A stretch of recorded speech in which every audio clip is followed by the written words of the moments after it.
環球大戰線深入世界最前線，我是董志喬，向全球各地的觀眾朋友問好，大家平安。馬上為您介紹這集的3位來賓，第一位是前立委蔡正元，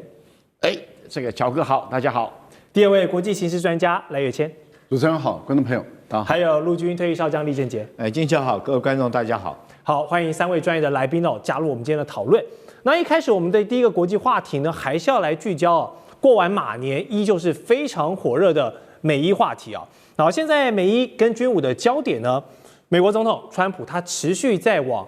伊朗的方向更多的投送兵力，對伊朗實施所謂的南北合圍啊。我們看到林肯號航母打擊群為首的這個打擊群，還有3艘的飛彈驅逐艦呢，從1月底就已經開始持續部署在阿拉伯海了。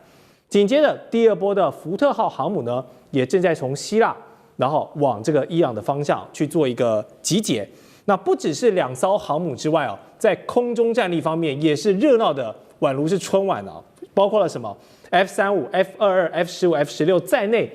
夯不啷當大概有超過100架的戰鬥機、100架的空中加油機，還有200多架的貨物機都已經在中東方向開始做集結了。所以我們看到這麼如此浩大的聲勢，現在都已經在中東的方向來做集結。孫子兵法曰，這個兵馬未動，糧草先行。但是現在已經不只是糧草，是整個海軍戰力、整個空軍戰力，大家都已經動員起來了。如此大的大動作，包圍伊朗，背後有什麼樣的戰略布局我們就等川普總統一聲令下，是不是真的就要帶着這麼強大的戰力打向伊朗了呢？我們首先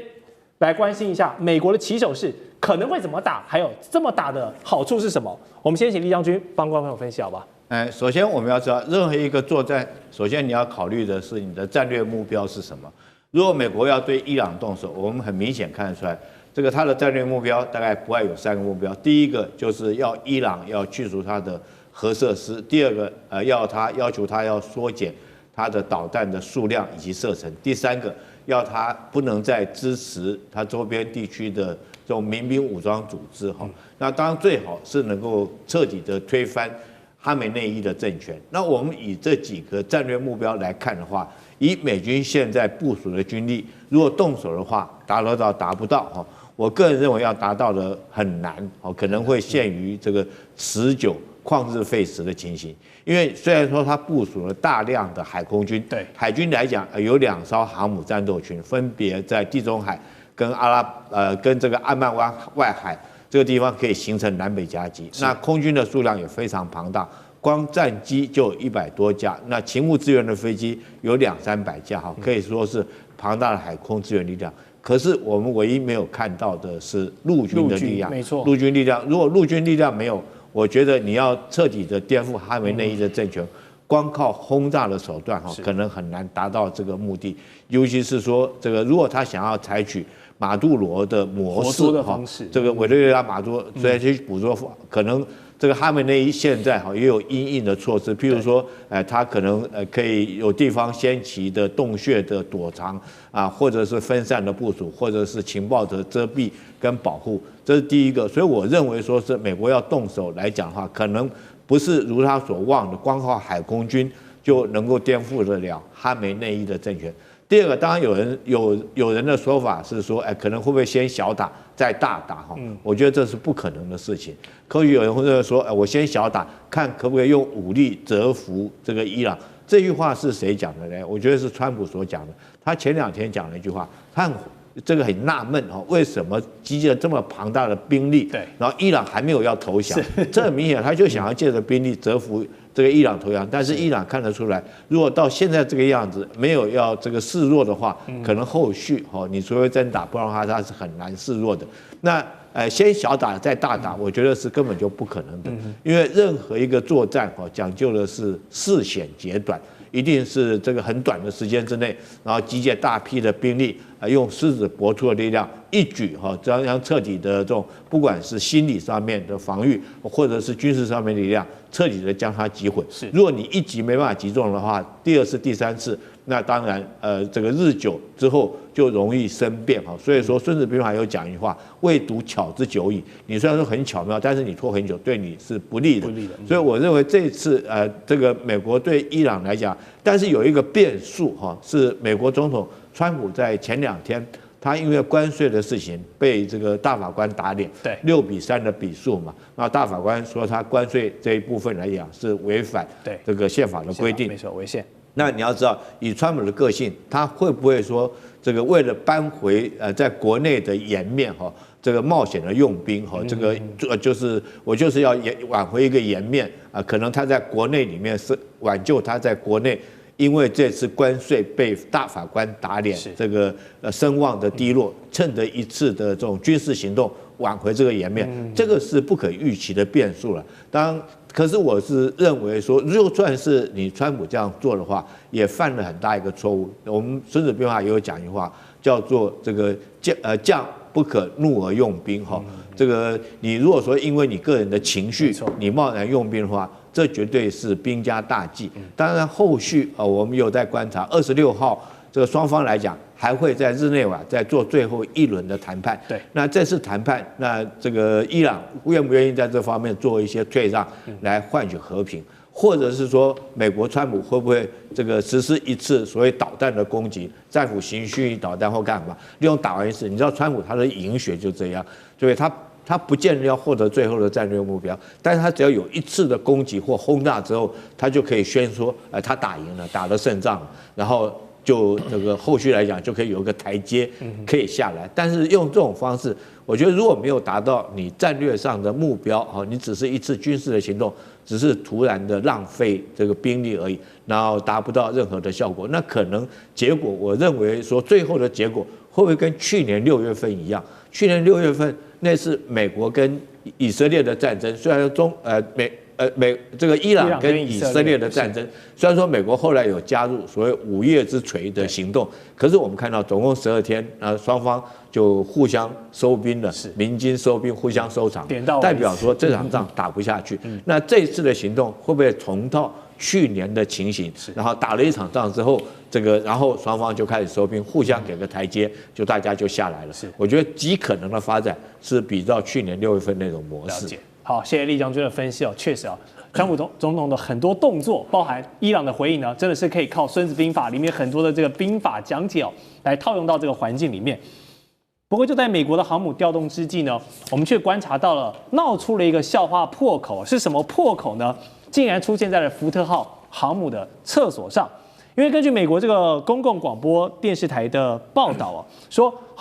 這個福特號的廁所是採用真空收集、儲存跟運輸的一個系統出現了故障，那疑似是當年的這設計啊，管線太狹窄了，加上官兵們長期的高強度使用，導致這個堵塞的情況很頻傳。大家不要小看這個馬桶不通這件事情哦，廁所不能用這件事情哦，算是這個後勤上面的一級警報。所以官兵如果都不能上廁所，你還怎麼來進行遠洋作戰？都說嘛，人有3急啊，大家都需要如廁。那現在傳進這個排污系統，雖然跟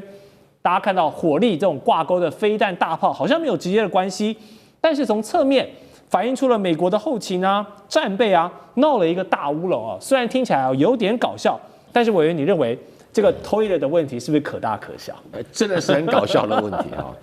以前我們看過所有的文獻啦，船艦上最容易出問題的是空調系統。空調，第一次聽到馬桶出問題，這是很罕見的事情啊。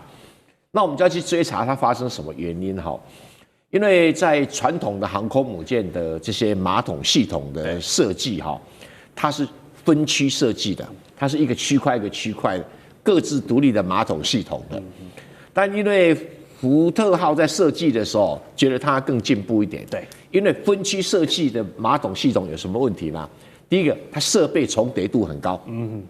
第二個，因為設備重疊度很高，它佔的空間就比較大。那它福特號想說，尼米茲號空間佔那麼大，我把它用統一系統來做處理的話，那設備減少了，空間減少，我會騰出很多空間來做武器或別的來使用。這是福特號設計的概念。你這樣想其實也沒錯。對，而且統一的集中式的處理啦，它水比較省。比較省。好，優點講完了，我們講缺點。從2022年就發現了，因為它為了要流速快，所以它管線變得比較小，整個是全船網路化，把馬桶網路化。那哪裡阻塞你不一定知道，就有一個地方阻塞呢，經常會造成全船大部分的地方都阻塞。是啊，大部分地方阻塞。那以前分區在設計，它基本上是比較靠機械化的。它有什麼特點呢？這裡壞了啊，就修這裡就好了啊。或者這裡壞了，你可以到別的地方上廁所啊。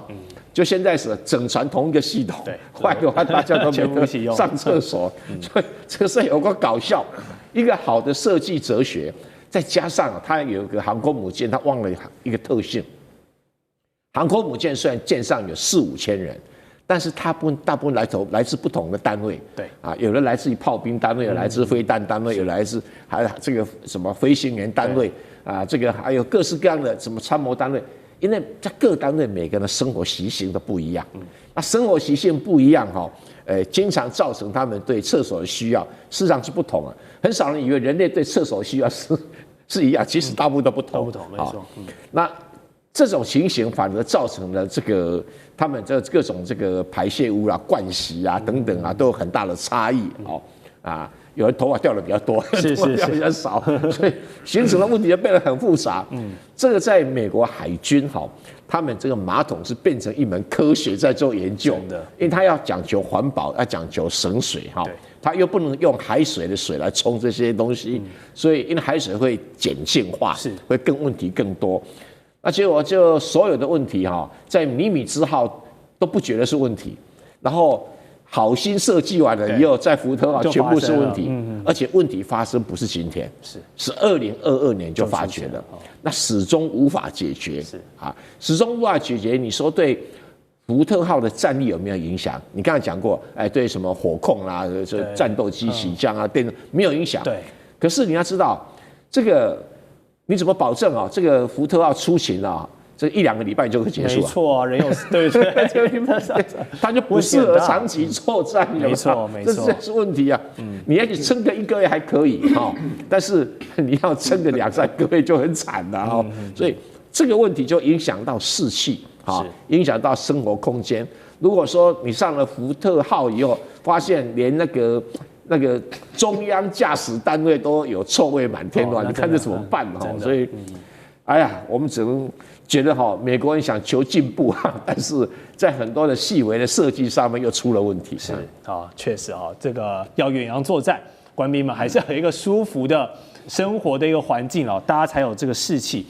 好，川普總統現在不斷向伊朗發動這個兵力的調動，他卻遲遲不打哦，從這個我們過年前啊就一直在講這件事情，結果他都很克制，一直在維持住。難道是在等待盟友先動手嗎？根據美國媒體 Politico 的爆料呢，就說川普的團隊哦，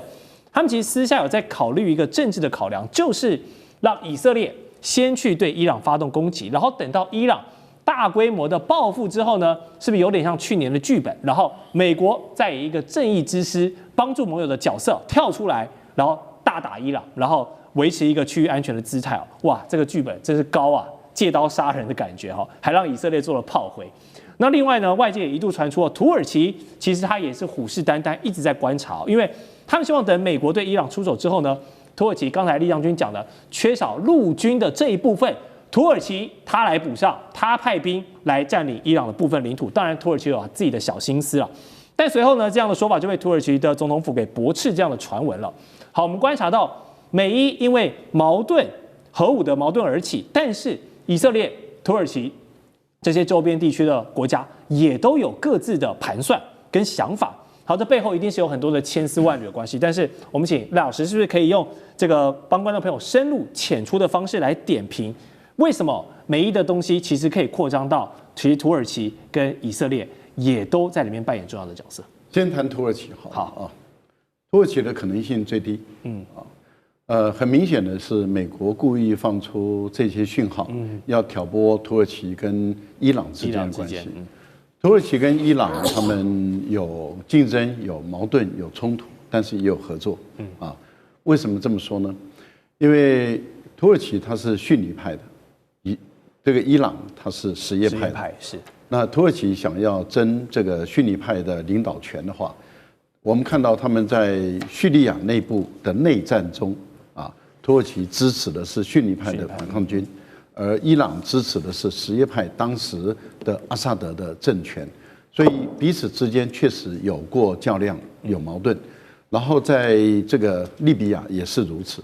利比亞當時爆發內戰的時候啊，土耳其跟伊朗所支持的派系也不同，彼此之間也在這個地方有爭奪，在高加索地區也是如此。但是問題就在於說，彼此之間的矛盾不會擴大到兩國之間的戰爭。為什麼？因為他們還是有合作的需要。是合作的需要在哪裡？第一個是在庫德族。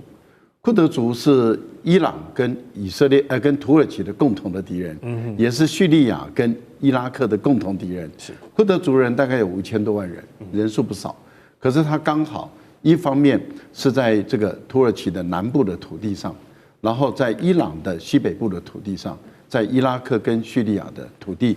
盤踞在那個地方。那庫德族本身就形成了土耳其必須要跟伊朗合作，來共同壓制這個庫德族的發展，不然的話，庫德族在土耳其被追剿，他往伊朗這個地方跑或者庇護的話，那這個對於土耳其後面就很難說了啊。所以我覺得在這個部分裡面有合作。第二個合作的地方是在經濟貿易，尤其是伊朗的能源經濟需求，還有交通管道，它事實上貿易線啊，尤其是中國大陸目前在打通的中亞到中東到伊朗，然後再進入土耳其的這條線，那對土耳其來講是一個非常重大的貿易線，所以他們彼此在經濟上有合作。那你想有競爭有合作，怎麼可能會爆發到直接的爆發衝突？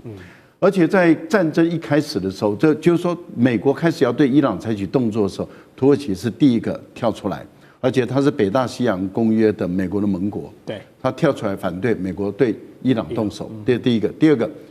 不准美國使用美國在土耳其的軍事基地，那我都連你的軍事基地都不可能給你使用了，我怎麼可能去率先打這個伊朗？很明顯的，這個就是美國的智庫故意在放話，挑撥土耳其跟伊朗之間關係。所以我覺得應該把土耳其排除在外。那以色列倒是有可能，以色列如果他是先發制人去攻擊伊朗的話，伊朗就變成是被迫自我防衛去攻擊以色列。這個時候改變的戰爭的態勢就已經不再是什葉派對於以色列了，而是遜尼派跟什葉派會站在一起對付以色列。至少遜尼派不會支持美國，那麼對於伊朗動手，所以這個可能性也不高。更何況，事實上是美國在制止以色列對於這個伊朗動手，怎麼會變成是伊朗對於以色列對伊朗動手？因為以色列的內塔尼亞胡是一直想對伊朗動手，沒錯，是美國川普一直不讓他動手，所以你可以看到這樣的一種態勢，很明顯的就是有人在挑撥中東地區的混亂。那大家在問的是，美國為什麼到現在不動手？今天26號，那是我們台灣的時間，歐洲大概是在晚上已經到傍晚了。傍晚的時候，他們的談判正式開始，沒錯。那川普他維持高壓的姿態，事實上是希望採用極限施壓的方法，希望說，到時候你伊朗是不是在談判中你能夠讓步？那伊朗事實上他也擺明他願意讓步了，也就是說他在核武這個部分、濃縮鈾這個部分，他願意稀釋，但問題就在於稀釋到什麼程度，而且如何被有效監督，這個是談判中的難題嘛。但是如果伊朗說他放棄核武，這也符合中國大陸的那個核不擴散的原則。大陸在這個部分來幫伊朗，我覺得可能性就拉高了，而且有正當性。那也讓美國有台階可以下。所以我個人覺得，我們看到在這個談判的過程裡面，像美國他應以色列的要求，對於導彈那麼提出他的建議案的時候，伊朗沒有打開，把這個建議案原封不動的退回，意思也就這個不在議程內。但是為什麼還沒有開打？那就是代表在核武這個部分才是川普他本身的核心的議題，導彈只是滿足這個內塔尼亞胡的要求而已，所以只是一個虛應故事。那當伊朗整個退回去的時候，並沒有因為這樣而這個美伊的談判就破裂了，就終止了，沒有。這代表美國川普還是希望用外交手段來解決跟伊朗的問題。是，好，這個美伊的關鍵這樣談判有任何的風吹草動跟進展呢？我們環球大戰線也會隨時跟觀眾朋友來幫忙大家緊盯跟分析的。好，稍後回來我們要繼續探討的是航母的話題哦，焦點要轉到解放軍這邊來看福建艦的超級電容技術有多厲害。另外就是中德的外交現在重新手牽手，雙方有没有機會展開另一波的蜜月期呢？我們待會回來告訴你。地緣政治、美中之爭、戰略價值、強權崛起、小國生存，現在與未來洞悉事件走向，掌握世界脈動，全球觀點盡在環球大戰線。